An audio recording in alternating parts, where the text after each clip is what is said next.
Kuya, tulong! May umila sa bako! Ha? Bak, atay mo ko. Diligtas kita dyan. Sino mang yung nilalang na humihila sa iyo? Agad na tumalon si Kuya, dala-dalang sundang ni Papa, patungo sa bangka. Patuloy pa din akong nakakapit sa bangka, habang patuloy sa paghila sa akin ang nilalang nasa ilog. Mak, kumapit ka na sa bangka. Huwag ka mag-alala, papatayin ko yung nilalang na humihila sa iyo. Maya-maya pa ay agad na dumungo sa amin ang napakapangit na mukha ng Chokoy.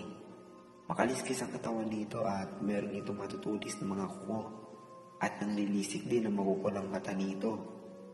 Agad na hinila ng Chokoy ang aking paa upang lanurin ako paibaba ng ilog.